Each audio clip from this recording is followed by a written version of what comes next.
대장동 항소포기 후폭풍이 가라앉지 않고 한중따리 정치검사들이 마지막이 될 검란에 열심히 장작을 넣는 가운데 결국 법무부가 입을 열었습니다. 결론부터 말씀드리면 역시나 항소포기는 대검 스스로 내린 결정이란 건데 희한한 건 노만석 검찰총장 대행의 수상한 행보입니다. 최근 대장동 사건 항소포기 관련해 항소포기 지휘가 없었다는 법무부와 사실상 지휘 또는 압박이 있었다는 식의 노만석 검찰총장 대행 간 진실 공방이 치열한 상황입니다.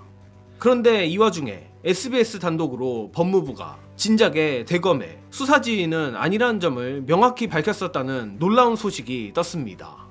특히 대검의 이번 항소포기 결정은 법무부조차 놀랄 정도로 예상 밖의 일이었다고 하며 심지어는 속된 말로 노만석이 알아서 기었다는 것입니다.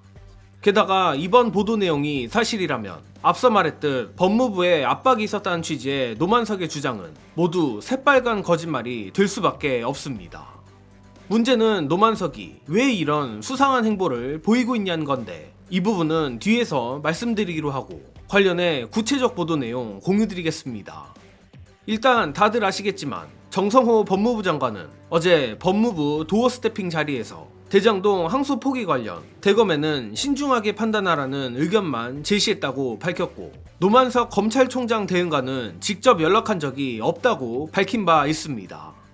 다만 법무부가 대검에 정확히 어떻게 또 어떤 의견을 전달한 것인지가 불분명한 탓에 논란이 법무부의 수사 지휘까지 번진 것인데 SBS 취재 결과에 따르면 항소 포기가 이뤄진 지난 7일 이진수 법무부 차관이 노만석 대행에게 정성호 장관의 의견을 전달했다고 합니다. 또한 중요한 건 이 과정에서 구체적인 수사 지휘는 아니다라고 밝힌 것으로 파악됐다고 합니다. 더욱이 당시 상황을 잘 아는 법무부 고위 관계자는 SBS에 장관이 구체적 사건을 지휘하는 경우 검찰청법에 따라 서면으로 이뤄져야 하기 때문에 장관의 의견이 공식적 사건 지휘가 아니라는 점을 대검에 명확히 밝혔다고 전했습니다. 그런데 골 때리는 부분은 다음 대목입니다. 이 법무부 관계자는 그러면서 대검의 회신이 예상했던 것과 달라 놀랐다고 밝혔습니다.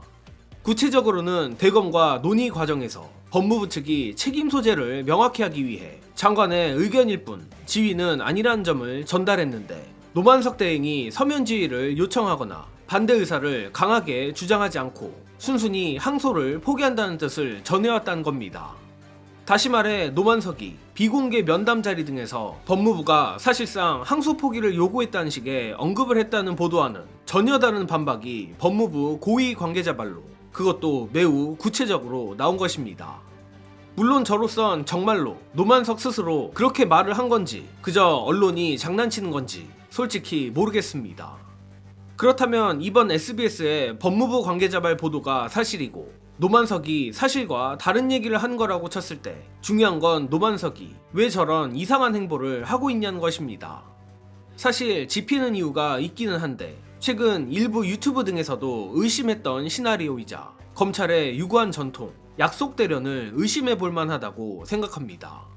즉 외적으로는 법무부가 대통령을 비호하기 위해 검찰을 권력으로 찍어 누른다고 엄플하고 검찰 내적으로는 정치검사들이 검란을 일으켜 정권을 협박하고 보안 수사권 등의 과실이라도 얻어내겠다는 속셈 아니냐는 겁니다.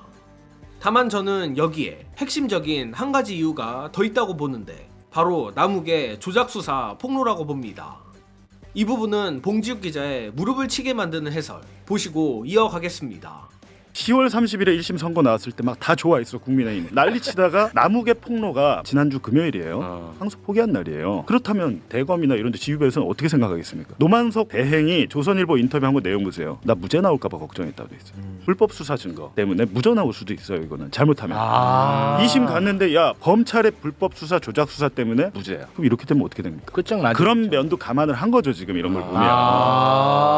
그래. 네. 나는 이거에 조금 더 한 표를 더 던지고 싶어. 법무부가 이거 포기시킨 거 아닙니다. 예. 네. 사실은 저는 정성호 장관이 의견을 낼 수도 아무런 문제가 없어요. 문제 없는데. 그렇게 해도 문제 없고. 문제 없는데 안 했어. 근데 정성호 장관 생각은 아마 그렇게 제가 생각하기에는 윤건희의 하명 수사들 중에 하나로 보고 있는 거고 대북 송금과 마찬가지로 여기에 대해서도 감찰과 수사가 이루어질 것 같습니다. 근데 대대적인 감찰과 수사가 이루어져서 조작과 강압의 전모가 낱낱이 밝혀져 봐요. 그렇지. 다 무잖아요, 그러면. 검찰은 박살 나는 겁니다. 지금 항소 포기를 함으로 인해서 2심은 3개월 안에 나와요. 그냥 이건 대법원에서 빨리 확정시키면 되는 거예요. 이거를 가지고 감찰 끝나고 뭐하고 할 때 질질 끌다가 조작 수사 전모 드러나면 업자들 다 무죄입니다. 정리하자면 남욱의 검찰 조작 수사, 개복 협박 폭로가 터진 마당이라 혹여나 검찰이 항소했다간 대장동 일당 나머지 정영학, 정민용, 심지어 유동규의 폭로까지 터질 위험이 있기에 어차피 항소 포기는 상소였다는 것입니다. 그래서 어차피 포기할 항소라면 검찰로선 여기에 이런저런 이유를 갖다 붙여 보기 싫은 이재명 정권에 타격을 주고 어떻게든 법무부 외압 프레임을 만들어 최대한 실리를 챙기자는 계산을 했던 것 아닌가 합니다. 물론 이 모든 건 제 뇌피셜일 뿐이고 앞서 말했듯 저는 아직까지 노만석이 진짜로 그런 말들을 했는지도 솔직히 잘 모르겠습니다. 그러나 이 우려들이 모두 사실이라면 이번 검란의 수계는 사실상 노만석이라고 봐야 할 텐데 어쨌든 정말 저 정치검사들 그 중에서도 윤석열 묻은 검사들은 때려 죽어도 다시 쓰기 어려운 종자들인 것 같습니다.